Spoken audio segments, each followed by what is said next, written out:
Tēnā koutou katoa, no mai, haere mai, and welcome to this webinar hosted by the Centres of Asia Pacific Excellence on working towards our sustainable and equitable future in the Asia Pacific. Ko Stephanie Honey tōku ingoa. My name is Stephanie Honey. My day job is as a trade policy consultant, and I'm also my privilege to be a member of the CAPES Advisory Board. And it's my pleasure to be moderating today's webinar on behalf of the CAPES. So who are the CAPES? For those of you who may not already know this wonderful institution, the CAPES are a consortium of 4 of Aotearoa New Zealand's leading universities: the University of Auckland, the University of Waikato, Te Herenga Waka, Victoria University of Wellington, and the University of Otago. The vision that drives the CAPES is to help create a step change in New Zealand's Asia Pacific skills, knowledge and engagement.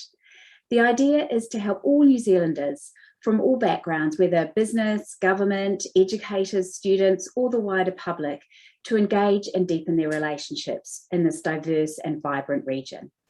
The CAPES focus on 3 main geographical areas: North Asia, Southeast Asia, and Latin America. And today's webinar is part of a program of innovative ideas, resources, and initiatives that the CAPES lead.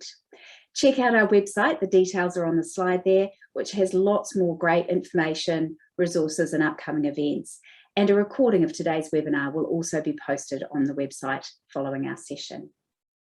Now, as you may know, our webinar today is taking place in a very significant period for New Zealand in the region.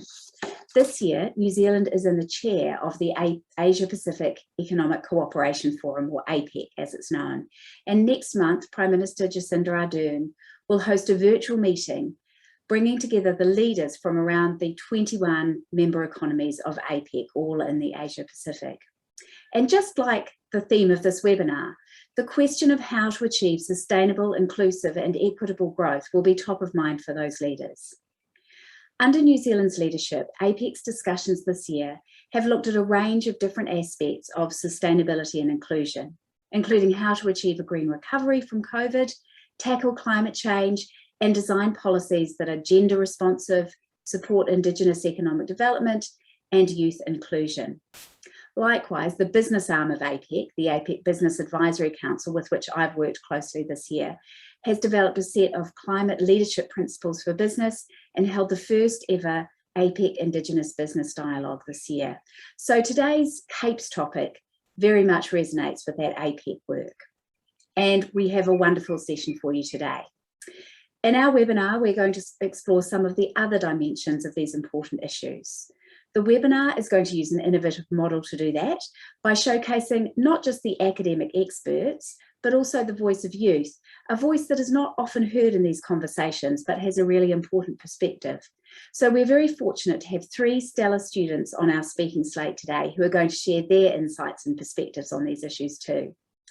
Our webinar is going to be divided into 3 main segments. We'll hear first of all about intercultural communication and sustainable development from Professor Chellie Spiller and Katia Neef, representing the North Asia Cape.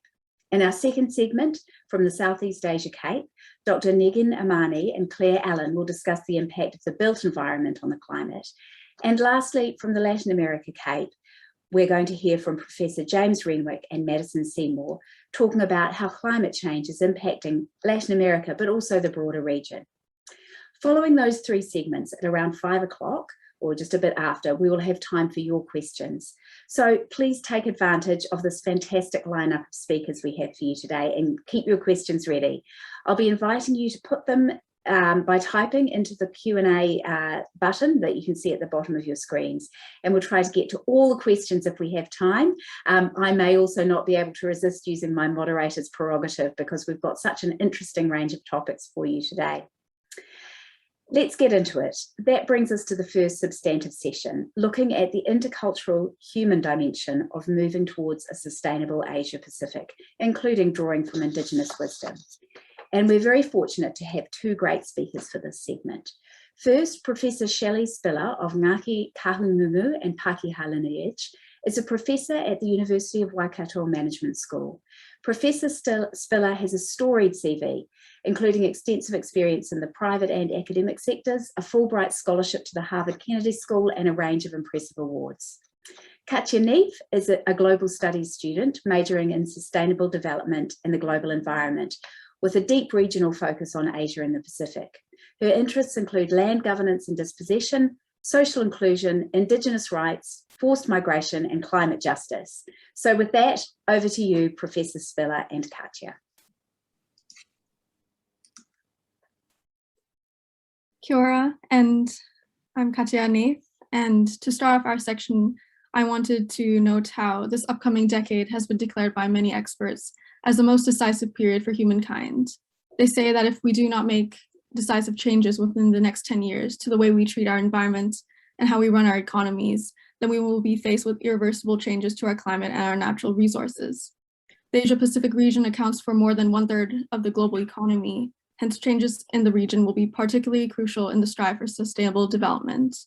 This needs new forms of leadership in all levels of society, particularly among the young generation, which leads me to the question, what kind of young leaders would you like to see emerging from the Asia-Pacific region that can contribute to more sustainable forms of development?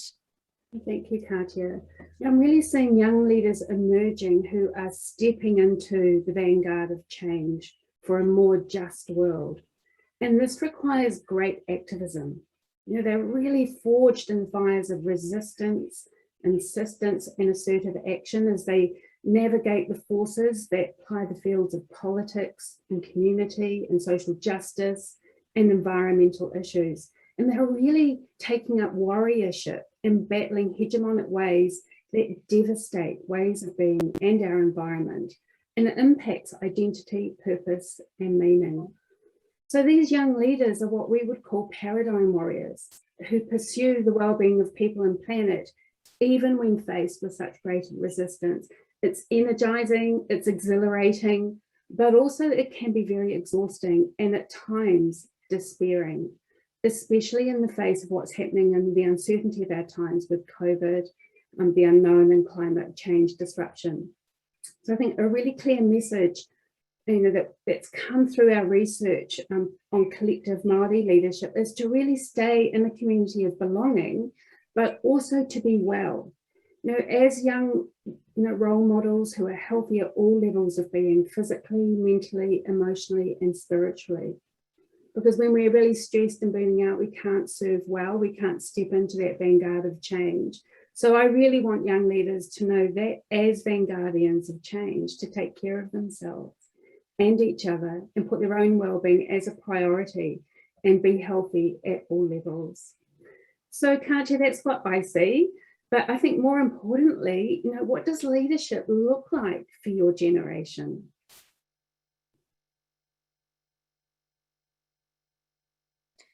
I believe as climate change is the defining issue of our generation, it will affect every aspect of our lives. And I believe that we need political leaders to take decisive action, not just setting long-term objectives like the zero carbon plan for 2050, but also immediate changes that are effective. But these are also decisions that are sometimes not as popular with voters, but are also necessary in providing a sustainable future. I think the effects of climate change will also disproportionately impact structurally oppressed and more vulnerable groups of people. And without a social justice lens, climate action has also the potential to do the same. And I believe that climate policies, benefits and costs, and the ability to shape such policies are not equally distributed across social, temporal, and spatial contexts. And those who might suffer the most would not have as much power in shaping such policies that will affect them the most. I feel like we cannot keep tinkering around the edges of sustainability in the pursuit of more capital, as it requires societal transformations such as radical decarbonization and also re-indigenization. And leadership needs to bring about real transformational change within our society here in Aotearoa, but also in our trade relationships with developing countries in the Asia-Pacific region. I think that unfortunately we continue to see trade primarily as a source of increasing our own wealth, And even though we continue our former colonial relationships with countries in the Pacific, where we have, for example, extracted phosphate to green our own pastures and to build our incredibly strong agricultural sector at the expense of Nauru and the Banaba Islands. Now we also exploit their cheap labor through the RSE scheme, where they come here to pick fruit for us on a short-term and precarious work contracts. And at the same time, we also close our borders to climate migrants from the Pacific, where their islands are becoming increasingly uninhabitable. And I also think that this sentiment is reflected in what the Australian Deputy Prime Minister said in 2019 at the Pacific Island Forum, where he said that the islands would continue to survive and its people will continue to survive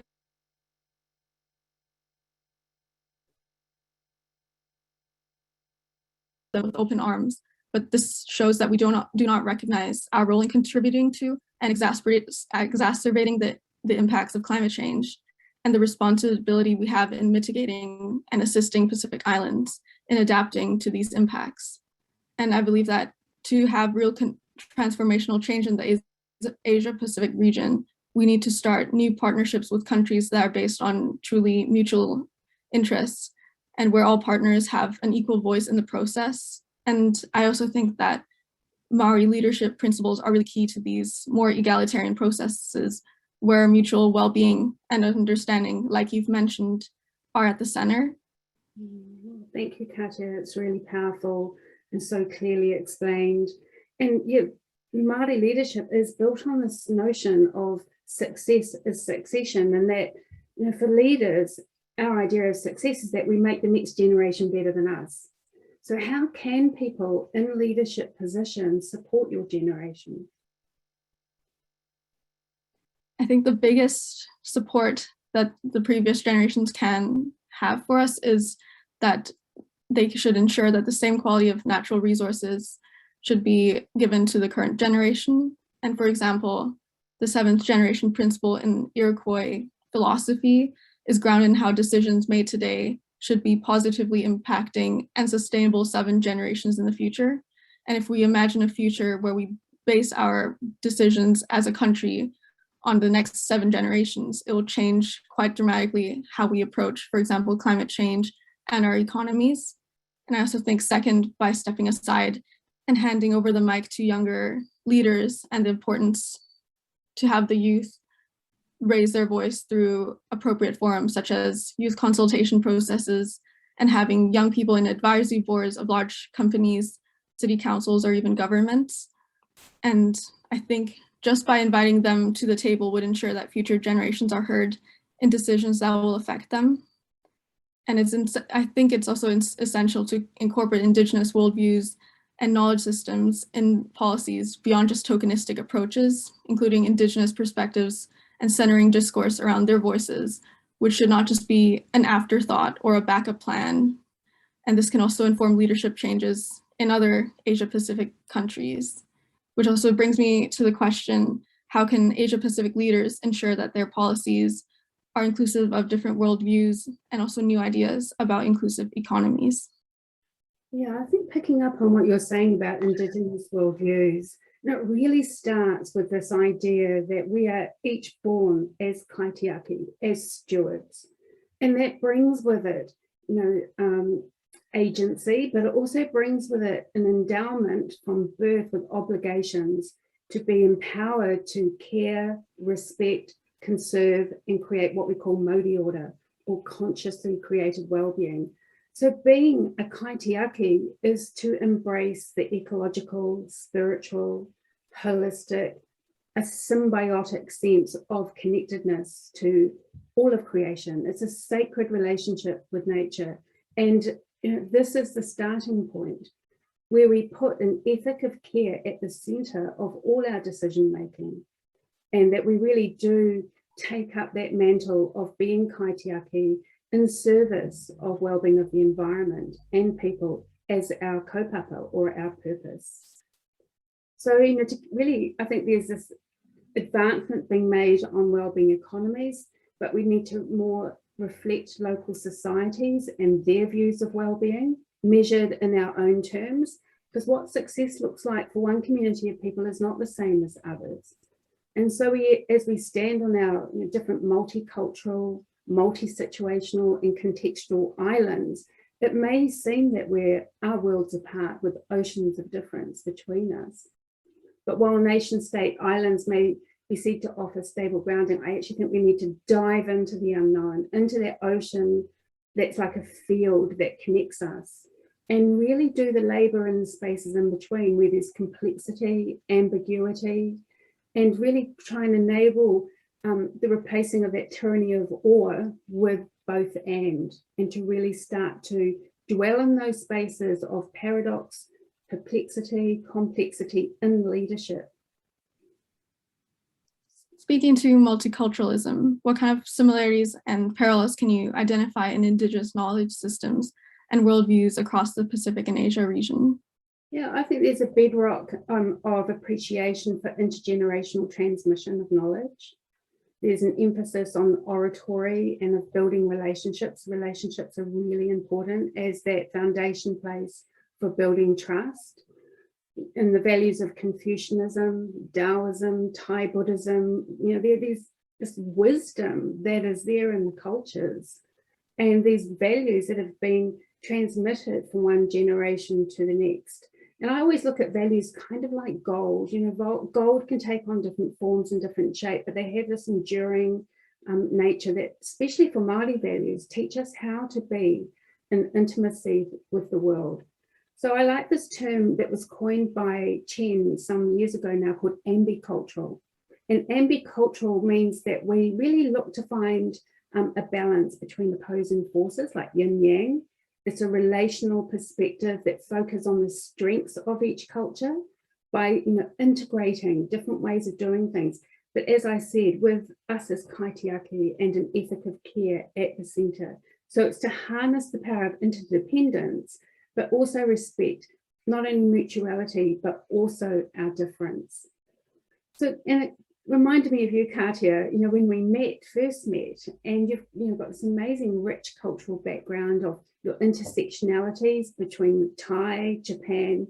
What have you learned from your own experiences and research on intercultural communication and exchange? How do you navigate the tikanga of these different cultural worldviews? So having grown up in Thailand and Japan, I also learned a lot about the importance of prioritizing community as a collective over the pursuit of individualistic interests. And also during field visits in Asia and the Pacific countries, I've encountered many Indigenous groups that lead a very sustainable lifestyle, but whose ways of life is increasingly threatened by, for example, agro-industrial plantations, mining, and tourism. And in Thailand, for example, I have a close connection with the Moken, which are in southern Thailand, and they're a sea nomadic group, and they suffered immensely from the 2004 Indian Ocean tsunami. But they were the only group that were also able to pick up on the signs of the tsunami before it hit. And they also situated themselves behind mangrove forests, which acted as a buffer, which would have been an incredible tool and also knowledge system to prepare for disasters. However, now tourism investors use this as an opportunity to inch closer to the ocean and expand on their properties on customary land. And as a result, they have lost their entire access to the ocean and their access to fishing grounds, and their entire livelihoods are lost through this. And here in Aotearoa, we understand the need to connect to the ocean and to our land. And to see this happening overseas also has some parallels to New Zealand and our relationship that's intrinsic to nature as well. Also, similarly in West Papua, I've witnessed how Indigenous Papuans have been dispossessed and displaced by large palm oil companies. And in reflection, our own consumption is driving these processes, such as the foods that we buy, such as our toothpaste or the food that we consume. And it just makes you think how we need to be more aware of our international supply chains and how our consumptions can contribute to exploitation elsewhere. And similarly in Fiji, how Chinese and Australian mining companies destroy local mangrove forests to extract iron sands from a river delta and to ship them to China for steel. And I think that development aid should not just be seen as simply a tool to achieve New Zealand foreign policy goals, but also to the need to listen and respect the way Pacific communities and organizations and governments articulate their respective development priorities, where we do have to be culturally informed, responsive, and also committed. And I think this requires a bidirectional learning process, which would help turn foreign aid approaches that have been regarded by some Pacific nations as paternalistic into a true reciprocal development partnership. Yeah, thank you, Katja. I'm sure our listeners will agree that you're absolutely there in the vanguard of change. And it leads me to really ask a little bit more about your research on regenerative justice. And, tell us a little bit more about that, because we can hear it coming through. And what would you like to illuminate for our listeners? I believe that regenerative justice can go beyond just restorative justice for Indigenous people, but to also center around their worldviews and tikanga to create new forms of relationships. So thereby moving towards regenerative justice, where a future generation can thrive through multiculturalism and embracing diversity and improved intercultural understanding. And how we cannot simply restore pre-colonial economic systems, but we need to transform our current economy and our relationship within environment by combining Mataranga Maori and also modern science. And it's only recently where we have shifted from the dominant Eurocentric perspective and seen value in Indigenous knowledge systems. And now that we want to make use of this knowledge after years of oppressing Indigenous knowledge and value systems and forcing Indigenous people into adjusting and relearning their ways of living to dominant Western models, I believe we shouldn't just turn to them in the face of crisis, but also strive for sustainable and healthy ecosystems, which should be at the center of all economic activity. This interest in regenerative justice has also led me to wonder, how can Maori and Indigenous forms of governance be fostered within the existing political systems within the Asia-Pacific region? Yeah, I think one of the really powerful examples in recent years is that of the Whanganui River in Aotearoa, New Zealand. And in 2017, the Whanganui River became the first river in the world to be conferred with legal personhood, with equal rights akin to a person, and two guardians have been appointed by local Māori. But this is very much an intergenerational leadership, and it's been one generation to the next holding the vision of what is possible. For the river to be seen as an indivisible whole entity. And why I think this is so important in terms of leadership and what we're talking about today is that we can tackle our problems with the latest green technology, Western scientific approaches, but unless the oceans, the waterways, our ecosystems is treated as entities with legal rights, we will not be in right relationship. We pour so much energy into fixing nature that we forget it's us who needs fixing. It's more, making nature the problem, not ourselves. And we just take action upon the world and exert our ideas of intervention, because nature knows how to heal. Māori have a word for this called rahui, which is non-interference and giving time for an ecosystem to heal itself. So I do feel there's a fundamental shift required to rehabilitate ourselves and dwell within the world in sacred kinship, instead of treating everything like a vast experimentation project. And I think I saw someone pop into chat just now about Bangladesh, and I want to acknowledge, Bangladesh has endowed all its rivers with legal rights. So that's I'm quite passionate about that, and also about our treaty relationship as well. That when we stand powerfully in our covenant, in good relationship with each other, then we can better hold a multicultural world. How do you think we could mend this relationship if it's severed, or if we can kind of reconnect with the intrinsic value of nature, even for people who've never had that in the first place? I do. I'm a big believer in that, because I think each and every one of us is the living descendant of people who knew how to be in right relationship with their environment as kaitiaki, and understood the power of obligation and duty and to take care of each other. I just feel some cultures have had a severance and they've lost that knowledge. And that's where Indigenous, people are like holding a glass of water for humanity in these times, with that knowledge that has been transmitted from one generation to the next. But yes, I do feel that, we can do this thing together. We can dive into the ocean and really start to navigate in the unknown. And maybe it means some of those familiar markers will drop away and we might feel a bit lost for a time, but that we will, if we've got the right kaupapa, the right purpose and the right vision that we're calling towards us and orienting to the correct markers, then we will, we'll be able to turn around some of the damage that we've been doing. And, listening to Katia, I feel really hopeful, because I know that all around the world, there are people, young people who are present here today, they're listening, they're in our panel and taking up roles in really powerful and important ways. And my hope is that, that we can support you to be better than us. Well, that's a wonderfully optimistic and passionate note on which to finish this very interesting conversation. Thank you both most warmly, Professor Spiller and Katia, for that really illuminating discussion and perspectives. Just to remind our audience, we would love to have your questions. These fantastic panelists will be online until the end, and you'll have a chance to ask them questions. So please do put your questions into the Q&A button at the bottom of your screen there. But now we turn to a slightly different take on these issues and challenges around sustainability and equity. And we're going to turn to our second pair of speakers representing the Southeast Asia Cape. We are very fortunate to have with us Dr Negin Imani and Claire Allen.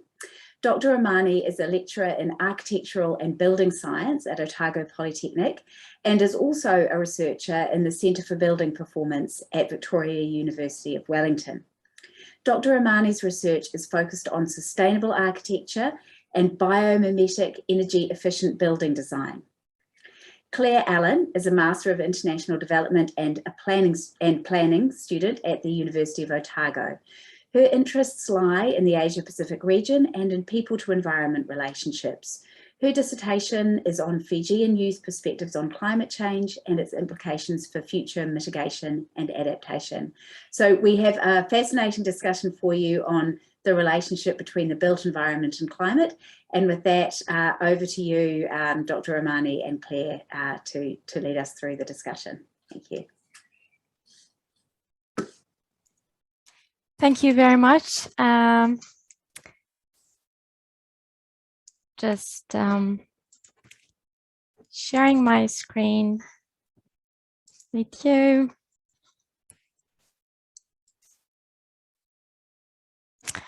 Well, first of all, I have to say that good afternoon, everyone. I'm very excited to be here today to share my thoughts. Can you see my screen, just to double check? Yep, again, you're all good. Yes, okay, great. Yeah, very excited to be here to share my thoughts with you on climate change. As we all know, climate change is a big systemic crisis. It requires appropriate decision-making strategies if we want to make an effective and timely change. Building design and technology are becoming increasingly important in the city's fight to bring temperatures down. You might wonder that to what extent buildings contribute to climate change. Well, I have to say it's about 40% of the overall energy use in developed countries. It gets worse, actually, because by 2030, it is expected that the cities will generate more than 60% of the world's greenhouse gas emissions. In New Zealand, for example, the construction sector produces 20% of New Zealand's carbon emissions, which comes from energy and materials. So what it means is that we must design buildings with the focus on cutting off embodied and operational carbon. And as you know, embodied carbon is the carbon footprint of a material. Urbanization, as you know, is the main cause behind the increase of floods, heat waves, droughts, hurricanes, and rising sea levels all around the world. By 2030, about 3/5 of the global population will be living in urban areas. It's twice as many as in 1950, which is quite a huge. So the question is how we can tackle climate change. The answer is through adaptation and mitigation strategies, both at building scale and city scale. Mitigation means basically making the impacts of climate change less severe by preventing or reducing the emissions of greenhouse gases into the atmosphere. Adaptation, on the other hand, could be understood as the process of adjusting to the current and future effects of climate change. The technologies that we can use in our cities to mitigate and adapt to climate change at the city scale come in 6 different categories. The technologies used for climate change mitigation have implications in buildings, transportation services, and solid waste management. We also use technology to adapt to drought, heat waves, and floods. Broadly speaking, mitigation typologies for buildings can be clustered into these groups that you see in front of yourself. So just giving a little bit of, providing you with a little bit of explanation of what these are. Passive design refers to the use of natural elements to reduce or remove the need for mechanical cooling, heating, ventilation, and lighting. Nature-based solutions are design options that mimic basically nature or rely on natural materials to reduce building energy use. Energy efficient building systems can significantly reduce the energy consumed, the energy demand in buildings. So they are very important to be considered in building design and when we are designing buildings and thinking about like what sort of systems we are going to just put there. Building occupant behavior is also something that we have to take into consideration because their behavior can affect actually energy use. If we could predict the patterns in the occupant behavior, building occupants behavior, and I believe that everyone is familiar with renewable energy sources. Three of these technologies are more important. And why? Because they have the potential to achieve a large energy saving and therefore having greater impacts. And more importantly, I have to say that they are relevant to urban contexts in developing countries.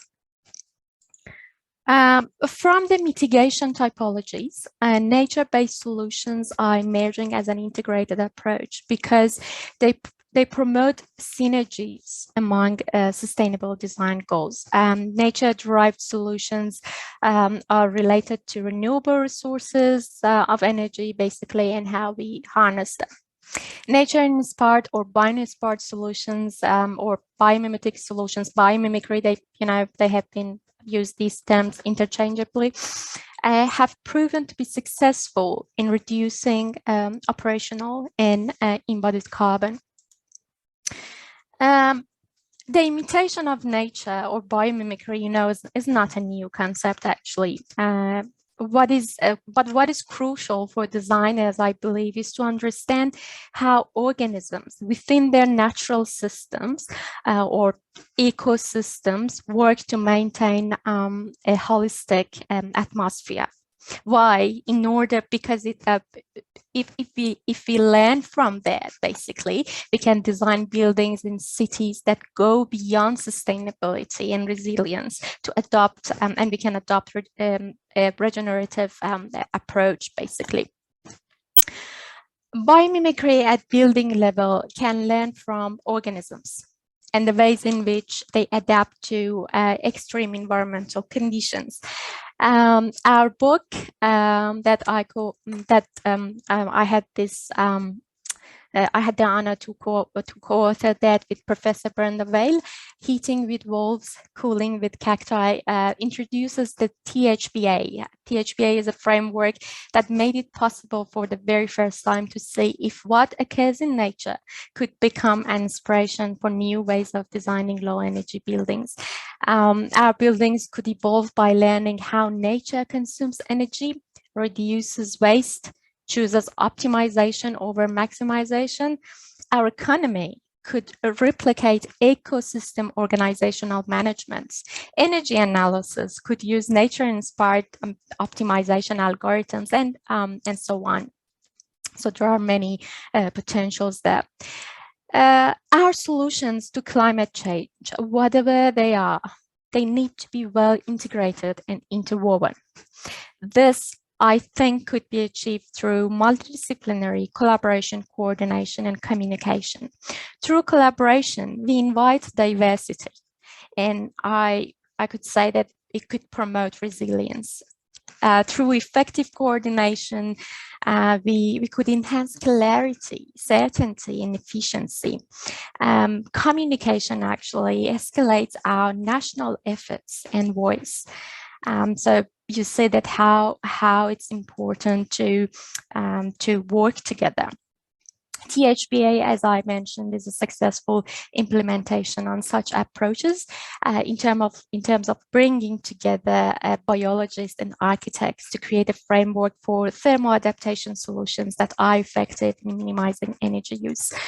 To take urgent action to combat climate change, sustainable development goals has been set up by the United Nations General Assembly in 2015.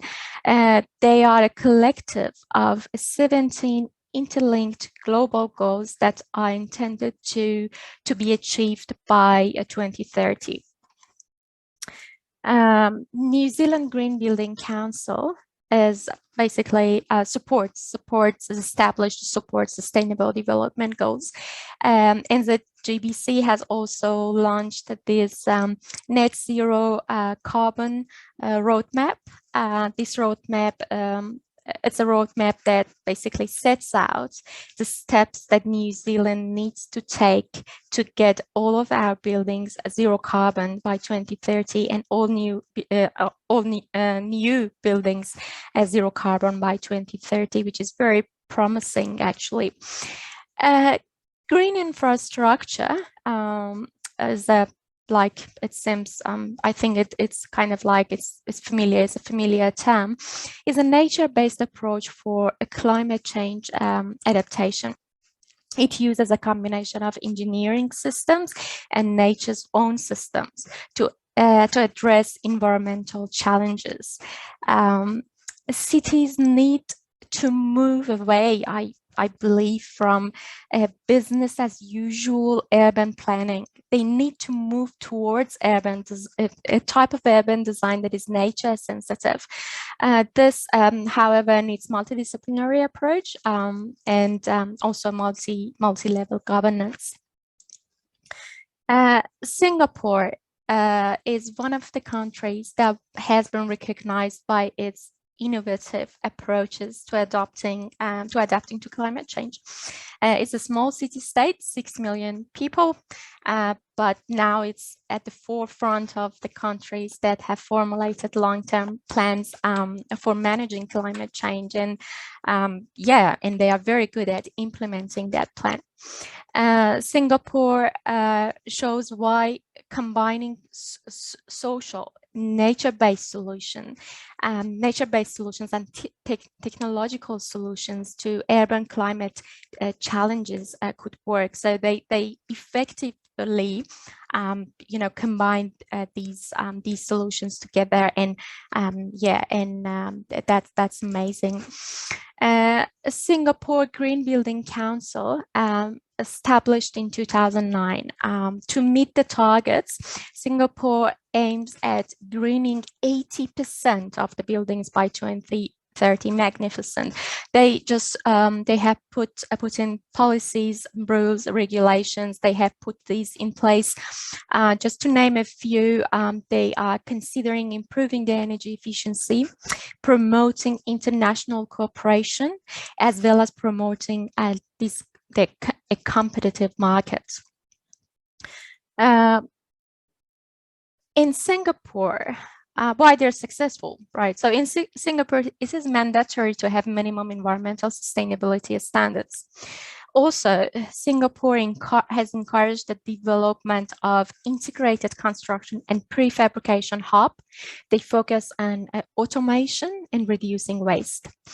In Singapore, adaptation and mitigation measures for climate change often lie with good water and land use management. However, in Singapore, part of the city, basically the city's battle is to reduce the temperature. Singapore has more air conditioning units capita than anywhere else in Southeast Asia. The urban heat island effect is basically another problem. These hard heat absorbing surfaces absorbs solar heat.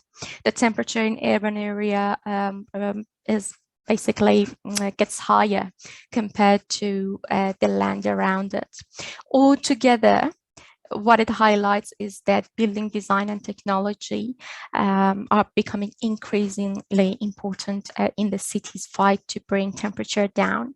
From these petal-shaped ventilating rooftops in Singapore to these cooling underground water pipes, and it's amazing. You know, they have they just implement data modeling, and what they use data modeling actually to predict how future urban planning decisions will affect heat levels. Yeah, so very, very to the point and interesting approaches. In Singapore, green walls and roofs are one of the most relevant nature-based solutions. Why? Because of their ability to reduce building energy demands, as well as carbon sequestration capacity of the plants. Symbol of Singapore, as many might have been familiar with that, are these super trees, the high-tech structures that collect solar energy, and they collect solar energy basically to power a nightly light show. Their trunks are vertical gardens laced with more than thousands of living plants. The Association of Southeast Asian Nations is an economic union comprising 10 member states in Southeast Asia. As in a smart cities network has been designed and established to mobilize smart solutions throughout Southeast Asia. Currently, there are 26 cities, including Singapore. EcoSmart City is one of the projects over there, and the officials have, name it Forest Town.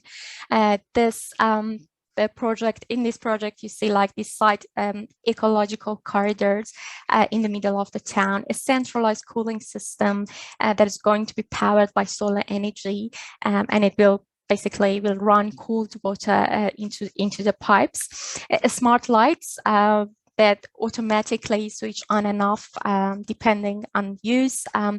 The residents in these residential spaces, people have an app that they could monitor. Through these apps, they could monitor their water and energy usage. And finally, they have like these digital displays on each apartment blocks that shows their collective environmental impact.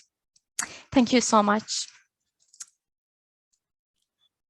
I think we have to finish here because it's already 16 minutes, so sorry. Yeah, thank you so much, Negin. There was a really interesting discussion around building pollution and its contribution to climate change. I think that it's extremely important for us as New Zealanders to be reminded of all of the facts that contribute to climate change, especially as we tend to focus on agriculture and transport.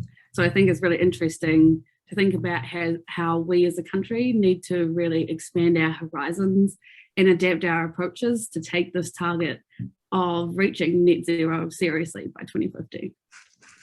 As the world continues to urbanize, I think it's also especially important to reflect on this human-nature relationship and how urban spaces have a tendency to disconnect us from the natural world. It's been shown time and time again that green spaces have the potential to positively contribute to people's well-being, and this has become extremely evident over the past couple of years with COVID and seeing so many people heading to the outdoors as a way to cope with their constant changes. It was the co-founder of the Biomimicry Institute who said that when we look at what is truly sustainable, the only real model that has worked over long periods of time is the natural world. And therefore, I think that using these ideas of nature-inspired principles and reinvigorating these in our connections within our cities has such a strong potential to not only help us cap our emissions, as you have discussed, but also to improve our overall quality of life. One thing I really wanted to touch on was how these concepts and the research that you've been working on can be integrated into some of the developing countries around the world. And I think Southeast Asia is a great example of this, as many of the countries face significant threats from climate change with changing weather patterns, increasing natural disasters, and rising sea levels. If there's anywhere that needs to be able to adapt to its surroundings, it's here. But they also present the challenge of growing populations and significant socioeconomic divide. Singapore is definitely an example of a successful case within this region, but it might be an outlier, and putting that aside, at the end of the day, development should be about the people. So how do we create sustainable solutions that can be widely implemented and equitable for all and even the most vulnerable communities? I think that that's what we need to be working towards in the future.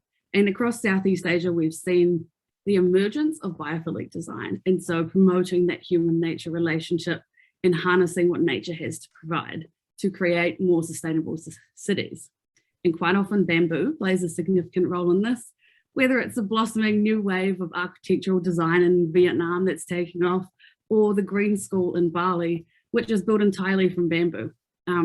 We've seen this widespread emergence of innovative new ideas, but they also highlight the need to create and maintain multidisciplinary collaborative approaches, as you touched on, and to ensure that the trajectory continues forward. In spirit of Sustainable Development Goal 17 that you touched on, fostering partnerships towards the goals, I think that we need a combination of these local ideas, whether it's throughout Southeast Asian Indigenous knowledge or here in New Zealand with Mātauranga Māori, combined with new technological advances from multiple fields, as these ideas will propel the path forward to a more sustainable and equitable future. Thank you, Chellie. Totally agree. Thanks so much to both Dr. Imani and Claire. A fascinating presentation on some of the innovative thinking that's going on in the region, and Claire, also a very interesting and thoughtful discussion of some of the points that Dr. Imani raised. So thank you both. That was a really rich and interesting segment. We now move from the human and intercultural dimension to the built environment to the really big picture. So I'm delighted to introduce our third segment and pair of speakers today. We're very fortunate to have with us Professor James Renwick and Madison Seymour, representing the Latin America Cape, and they are taking on the region. So they are going to discuss how climate change is impacting Latin America, but also the broader Asia Pacific. And they're both marvellously well prepared to do that. Professor Renwick is head of the School of Geography, Environment and Earth Sciences at Victoria University of Wellington. And not only does he have that academic expertise, but he has, of course, also been part of the Royal Society's Climate Expert Panel and the World Meteorological Organization's Executive Council Panel of Experts on Polar Observations. Madison Seymour is a recent master's graduate, and her degree in human geography specialised in the social science of regenerative agriculture in New Zealand. But she's passionate as well about local and global environmental issues, systems thinking, and climate justice. So we should have a very interesting discussion between these two great thinkers on the big picture. So with that, over to you, Professor Renwick.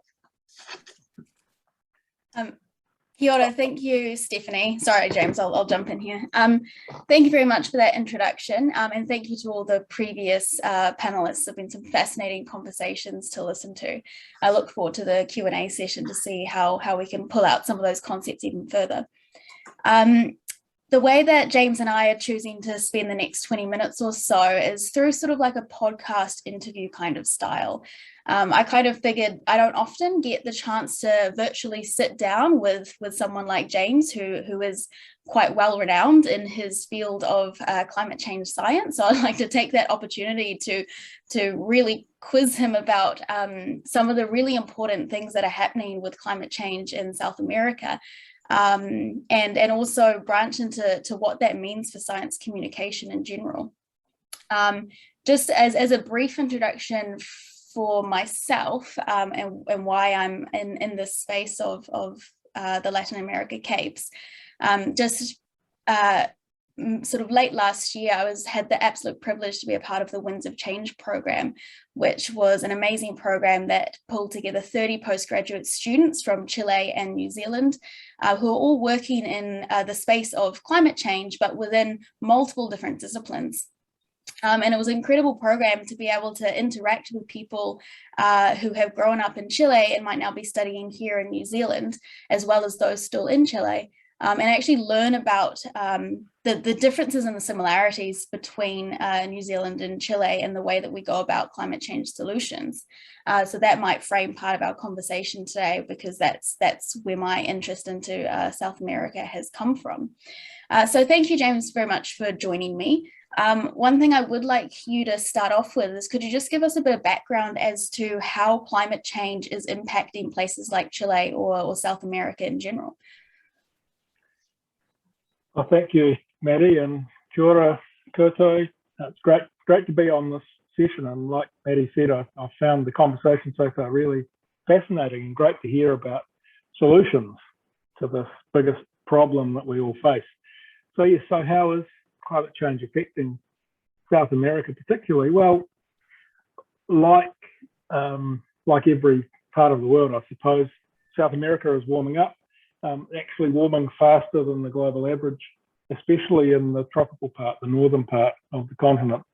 Sea level rise is an issue for all coastal communities. And, you know, some of the big cities, you know, Rio, Buenos Aires are right on the seashore. And if we see multi-metre sea level rise, if some of the Antarctic ice starts to go over the next century and more, then, you know, there are huge problems with displacement of people, not just in South American countries, obviously, but certainly there are some big communities affected there.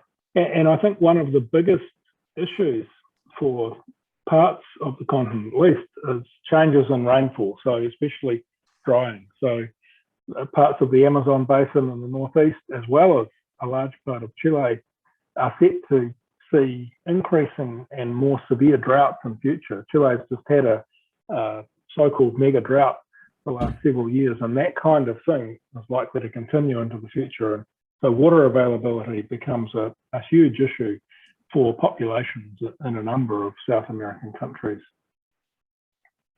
Yeah, and so from my understanding, there's obviously quite a few similarities in those challenges that both New Zealand and places in South America are facing, such as wildfires, like you talked about, those droughts, you know, irregular rainfall, and the impact that has on industries like agriculture or almost everything we do, to be honest. So climatologically, why are there quite a lot of similarities in the way that New Zealand and countries, for example, like Chile, are facing the impacts of climate change? Yeah, that's a great question.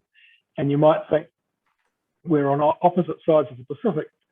no reason to suppose there'd be similar things going on, but actually it's a real feature of the Southern Hemisphere climate, the circulation of the atmosphere, the winds, the westerly winds that blow around the Southern Ocean, around Antarctica. They blow across New Zealand, especially the southern part of the country, and they blow across the higher latitudes of South America, so particularly Chile and Argentina. And the geography of the two sets of countries is similar. New Zealand's a much smaller scale, but we have, especially in the South Island, big range of mountains running down the middle of the country, a west coast that's very wet, and an east coast that's dry. And Chile and Argentina are kind of like that, with the Andes running down the middle between them. So the westerlies blow into Chile and produce a lot of rain generally, especially in the southern parts of the country. And then that drier, warmer air blows over the mountains and warms parts of southern Argentina. And so changes in whereabouts those winds blow, how strong they are, affect both parts of the world in very similar ways. So there are some interesting parallels there, and interesting effects on things like, you say, agriculture, like energy production. Hydroelectricity is a big deal in Chile and in New Zealand, and if the location where the winds and the rain's falling is moving, maybe the power stations are not in the right place anymore, and there are huge costs in moving infrastructure like that. So my hope is that the two parts of the Southern Hemisphere can learn from each other. How we change our agricultural production can be carried over perhaps into Chile, and how they deal with the energy production problems. Maybe we can learn things from them. So I think it's a real feature of dealing with climate change as cooperation between countries around the world.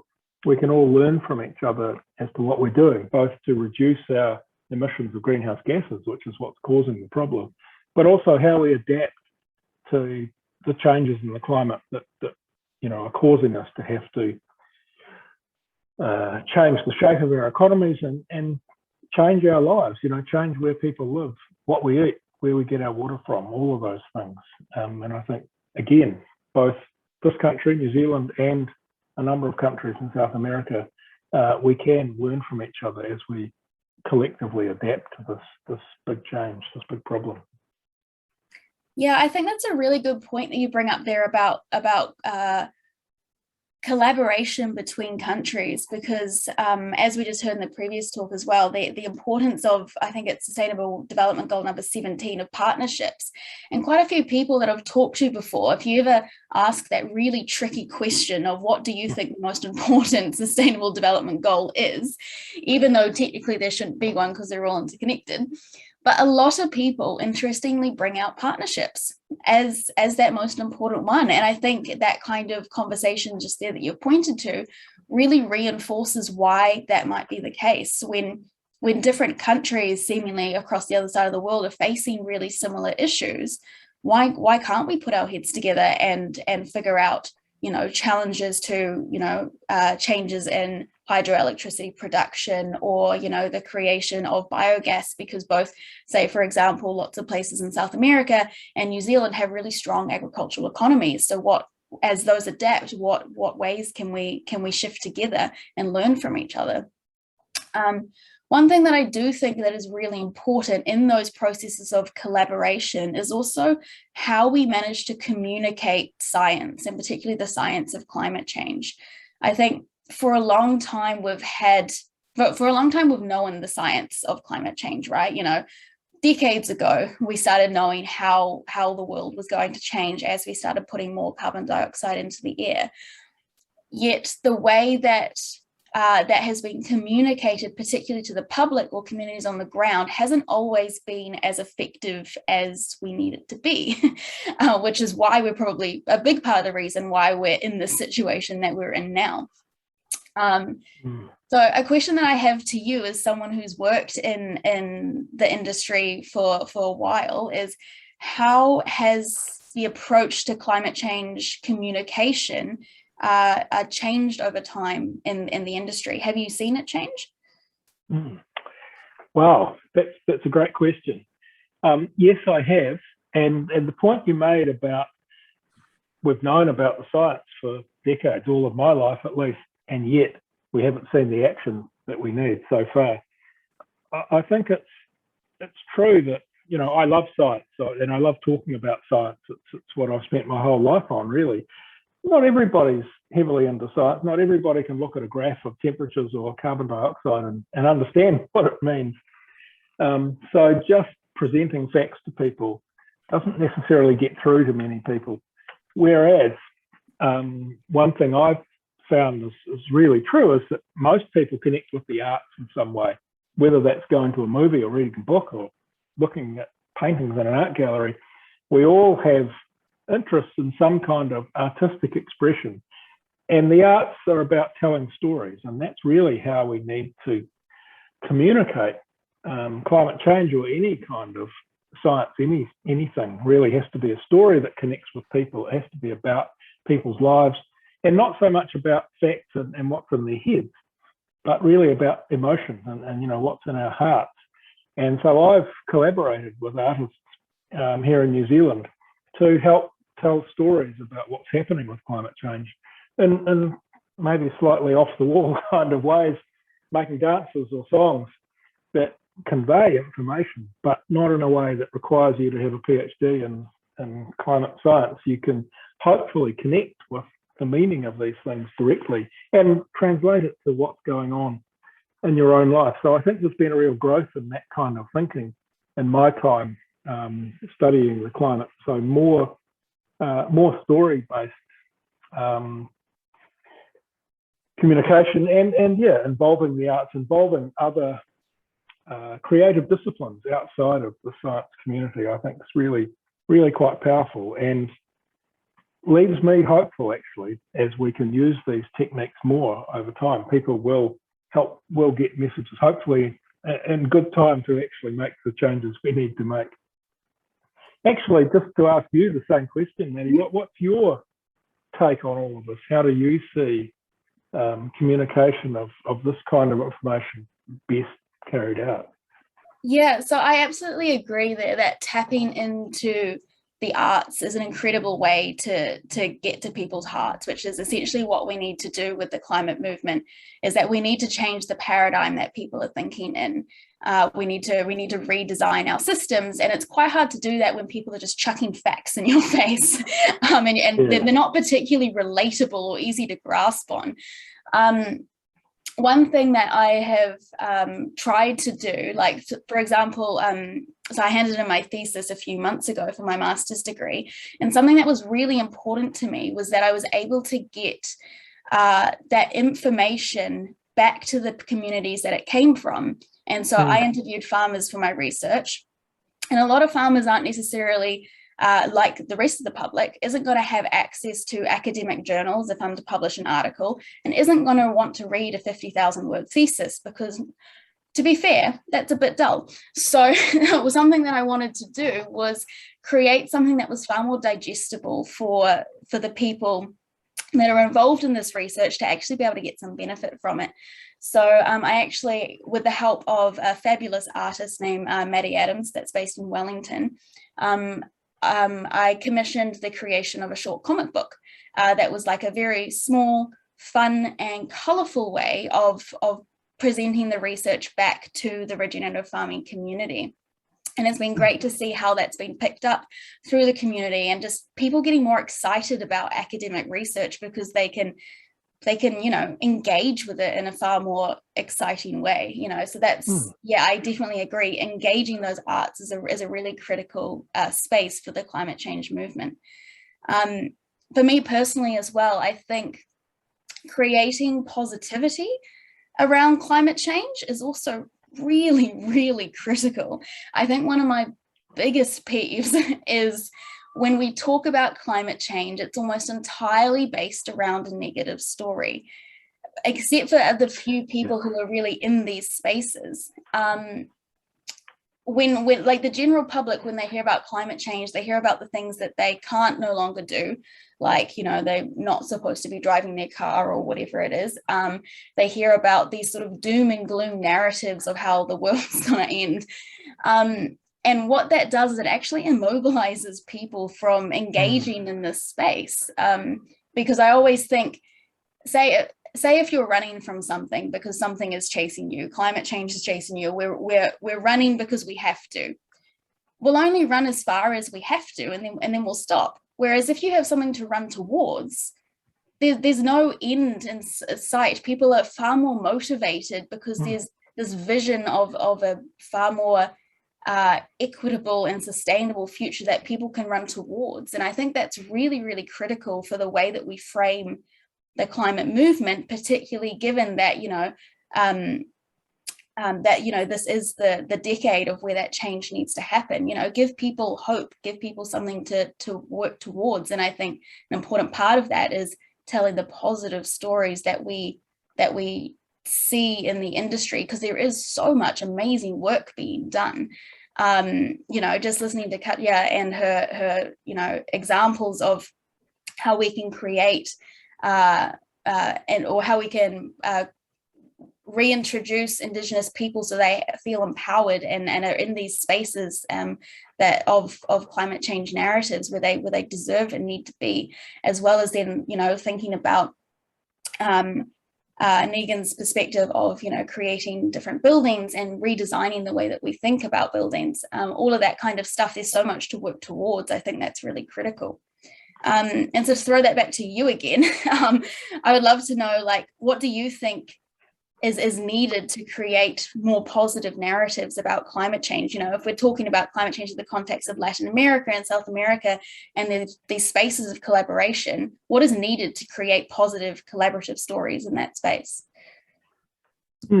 Well, I couldn't agree more about the need for positivity. And I love that analogy. Are we running away from climate change, or are we running towards a green future? I mean, you might see that in your mind as the same thing, but if you're looking towards the better future rather than looking behind you at the sea level rise and the fires or whatever, it puts a different spin on things. And people need to have that sense that we're going somewhere good and that they have a role to play.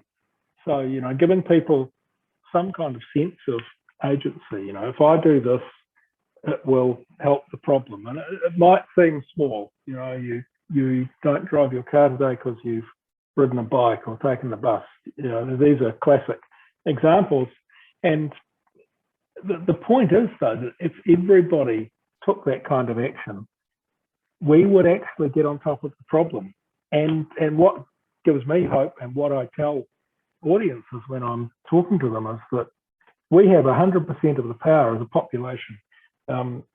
Humanity is the one causing the problem. We're putting all this greenhouse gas in the air. It's just a question of when we choose to stop doing that. But nothing's going to go out of control or blow up, or it's always going to be 100% under our control. So as soon as we start reducing emissions in a small way or in a really big way, if national governments change the way energy is produced, let's say, great. But everybody can play a part, and we all need to cooperate again. It's all about cooperation. So I think giving people a sense that they have power to make changes in their own lives and to help make changes across the whole of society that will get us to that brighter future, that's really important. And I find that inspiring myself. I hope it works for other people too. And I think we're getting told it must be time to end.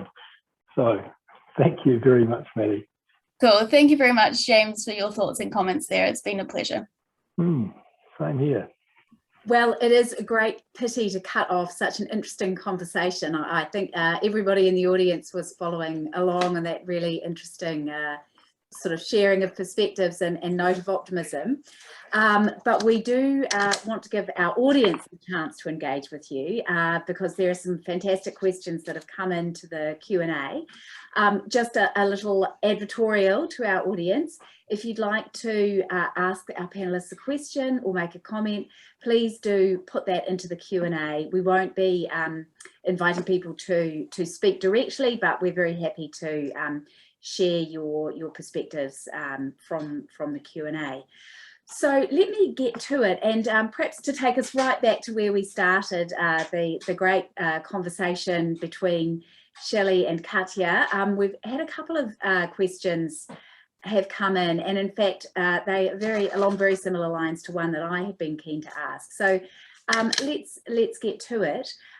We've had one question asking how it is that we mainstream some of the ideas that perhaps might be perceived as a little more radical to the sort of more conventional discourse. So something like giving legal status to a river, is that a radical idea really when we have a similar legal status through corporate personhood?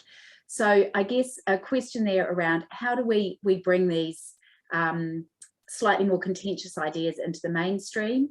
That was also very similar to a question I had. How is it that we convey some of these interesting ideas to sort of the policymakers in the region? So I don't know which of you might like to start, but over to you. Yeah, I'll kick it off, and Katja, you might want to just chip in. Yes, I think it is radical. It's really radical reciprocity with nature, and it's a radical returning to ways of being that I think Indigenous peoples have been living this way, through millennia, in spite of incredible upheavals and disruptions. They've stayed steadfast to this idea that of personhood, of whole entities, and not dividing them up and extracting and so forth. So I take the time to share these stories as often as I can. I did a podcast recently, with America, and people were really moved and touched when they hear these stories. So when we tell these stories, the legal precedents have been set. And so, of course, Bangladesh, I mentioned, India has also proclaimed legal entities on 2 of their rivers. So, I think there could well be some momentum gathered there.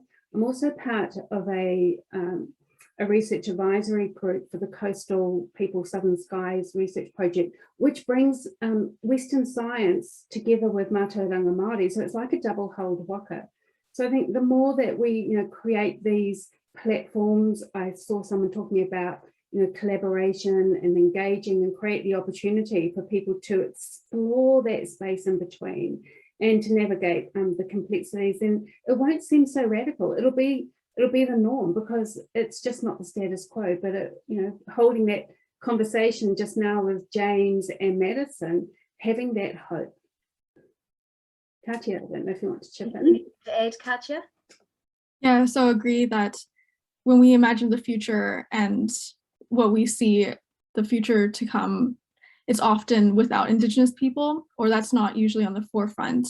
And it's also important to understand Indigenous futurities as being part, and how their ideas are innovative. It's not backwards or something to be left in the past. So these ideas, such as giving personhood to a river, it should be part of our way of moving forward. And it doesn't seem radical when you recenter Pacific or Indigenous knowledge systems, and also consult or acknowledge alternative systems or ways of living. It then seems quite normal, or at least an alternative way of looking at it, rather than something completely alien to our current system. That's a really interesting point, and I think we've actually heard a theme through all 3 of our segments about the importance of communicating, storytelling, packaging the information in a way that it can be digested and taken forward by the audience. So, I mean, maybe picking up on that point, the really interesting discussion that Maddie and James had just now about trying to sort of reframe this otherwise rather dismal picture of climate change in a more positive way. We have a question in the Q&A about whether or not the sort of more negative narrative is alienating important constituencies like farmers or business. How is it that we can frame these issues more effectively to get to those important stakeholders in the conversation? James or Maddie, who'd like to take that one? I'll jump in there if that's all right, but anyone else obviously feel free to jump in too.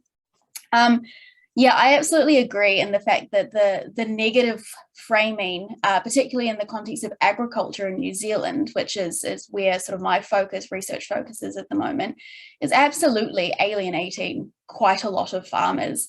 And that's not useful or productive for anyone.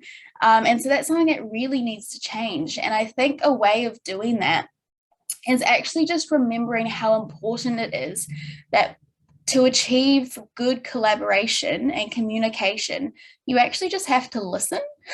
Like, I really enjoy asking people often in the middle of really intense climate discussions, if you were able to sit down with anyone in a room to understand their perspective on climate change, but only listen to them, who would it be? So you can't,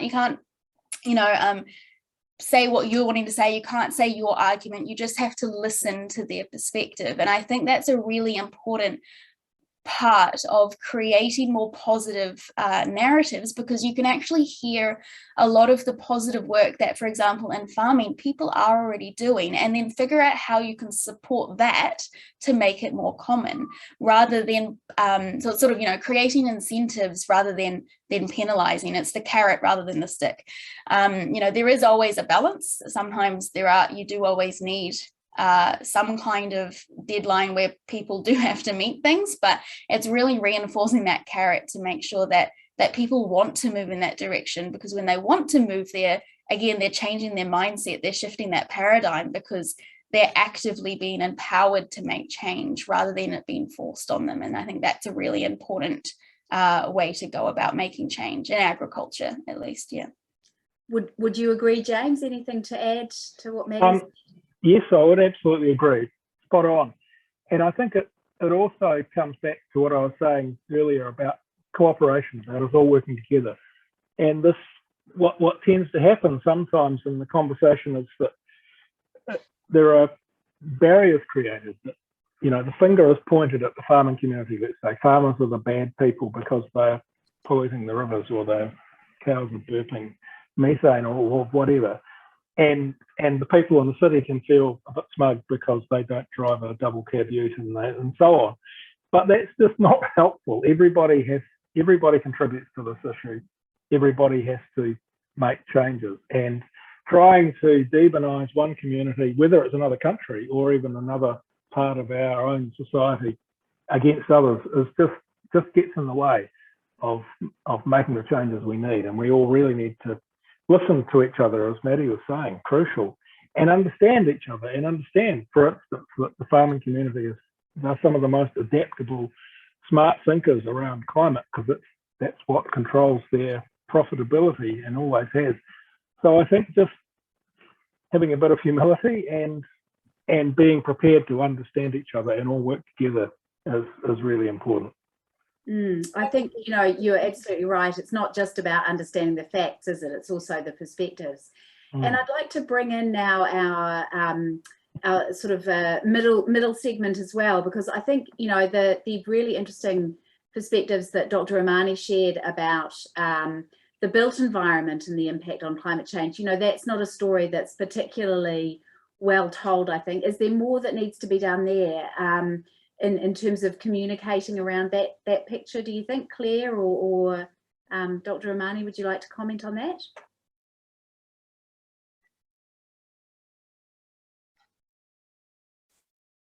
I guess that's a no. Chellie, did I see you sort of raising your hand? Sorry, I missed that. I just wanted to say, really, I love what Madison and James said just then about listening and humility. I think if there were some leadership qualities that really come through in the research, it's those two qualities. And I really want to kind of, I guess, reinforce what Katia was saying about listening to young people and handing over the mic to young people and really creating spaces where they can share what their reality is like and what they're seeing.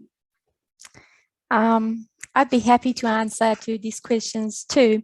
Through collaboration, just thinking of collaboration, I think the collaboration could happen between industry and government to set up a trajectory to support our policies between departments and agencies and programs. And also these together, I think, could accelerate innovation through high quality scientific research and evidence-based practice. And I think it's very important that we have we need to have effective coordination. For example, one of the things that we could do is to update the building code to link between operational efficiency and indoor environmental quality, to prepare precise calculation of embodied carbon of building construction materials and products over the life cycle. Communication could be centered around training and teaching our professionals on a regular basis, adopting BIM powered by connected data, and making these standards accessible in effective and useful digital formats. That's some of the thoughts that I have, and I think could be useful. Anything you'd like to add there, Claire, at this point? I think Negin summed it up very well. I think definitely just, restating the collaboration is the really key part as well, because we can't just use technology. It needs to be this combination of technology and people together to solve these issues. Thanks. And just sort of picking up on some of those things, we've got some quite interesting questions coming in around this communications piece. So we've heard some very, sort of compelling perspectives on the need to engage with youth and with, Indigenous perspectives on these issues. But also there are some questions around how it is that we influence the policymakers.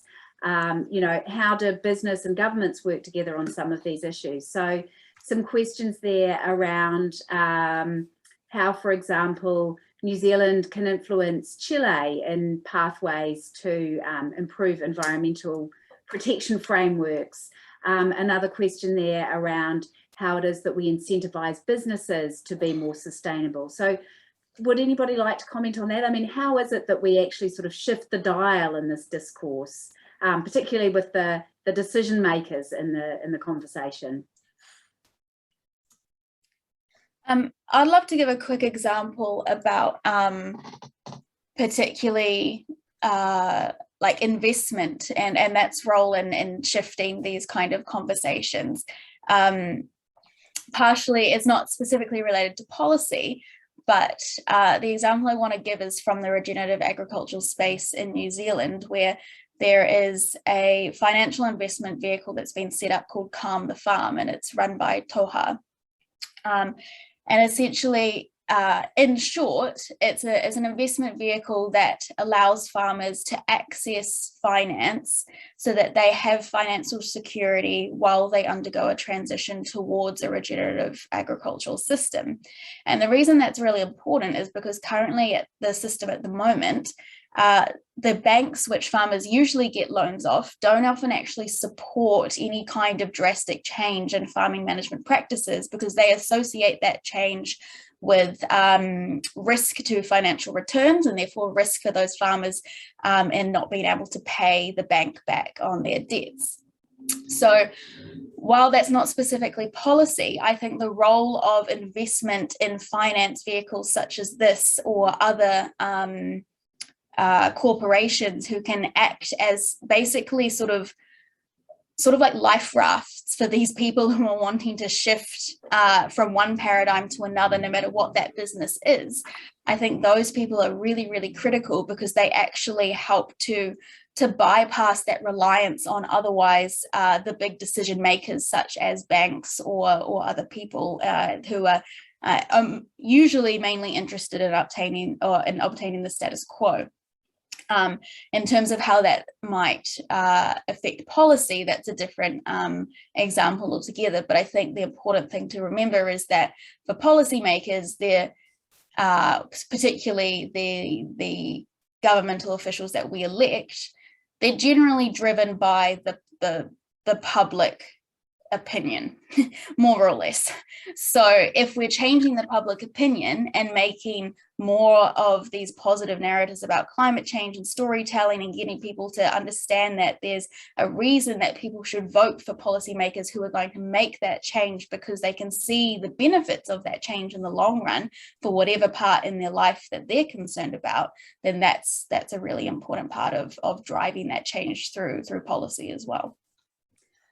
That's a great point, Maddie. Just sort of continuing in that theme, we've got an excellent question in the Q&A about how it is that we, I guess, shift that public conversation. How do we build stories together when public spaces are really fragmented, across social media? And I guess this is particularly acute when it comes to bringing in the voices of youth or some of the more disadvantaged communities across the region. Where are the common platforms?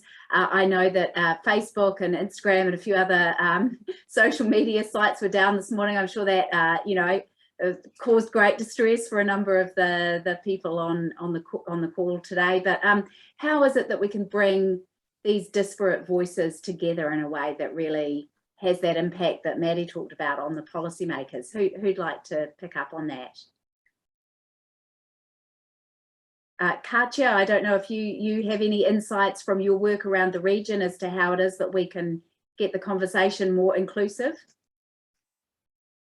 Yeah, so I also think social media, for example, and public spaces would be an amazing way to bring together people as well as to deal with this fragmentation.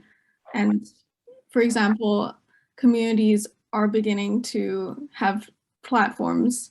And I'm also involved with Generation Zero, which is a youth-led climate justice organization.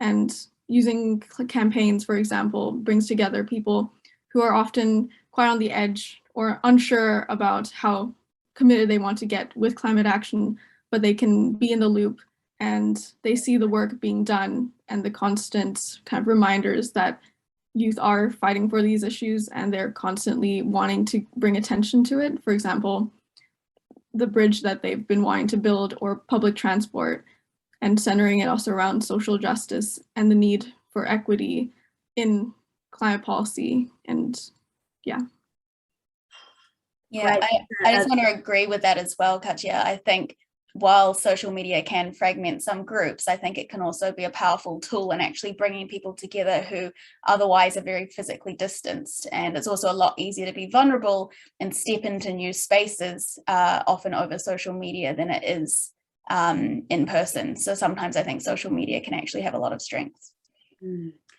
I think that's a really valuable point. And in fact, it sadly brings me to the end of our discussion today, but I would like to finish by saying that I do think, we've heard very strongly through all of these really interesting conversations, the importance of communicating, cooperation, sharing insights, learning from each other's experiences, framing narratives positively, that is absolutely key. And I guess if I can finish with a small plug for the Capes, because I think, part of the rationale for setting up the Centres for Asia Pacific Excellence is indeed to create a platform for these kinds of conversations to happen, to learn from each other, to share insights and knowledge. I think, today's discussion has really served to highlight that these issues around sustainability and inclusion are absolutely foundational to creating the kind of communities that we want to live in. But, they can't happen in silos. We do need to be talking to each other and across the region. So with that, sadly, we've run out of time for more questions. There are some wonderful, interesting questions still in the Q&A that we don't have time for, but I think it's been a wonderful discussion. I would really, I think, on behalf of everybody on the call, like to extend the most warmest appreciation to all of our speakers. You've really given us a lot of food for thought today and some great insights. I'd also like to finish by saying thanks so much to the Capes for organising this and really urging everybody to check out the website, capes.org.nz. Of course, all the Capes are also very active on social media, Twitter, Facebook, Instagram, LinkedIn. You can find them there, and you know, there's a lot of great stuff they have in their upcoming programs, really interesting events. Sadly, probably not really in person for the next little while, at least coming to you from Auckland. There won't be a lot of stuff happening here, apart from perhaps the next Capes picnic going on, but there's a lot of really great material on the website that I encourage everybody to follow up. So with that, on behalf of the Capes, thanks so much to our speakers. Thank you very much to you, the audience, and in particular, thanks to our behind the scenes guru, Laura Bunting, for her technical support, Dean Withers for organising everything, and the three Capes for bringing this great conversation together. With that, tēnā koutou katoa. Enjoy the rest of the day. Mā te wā. Thank you.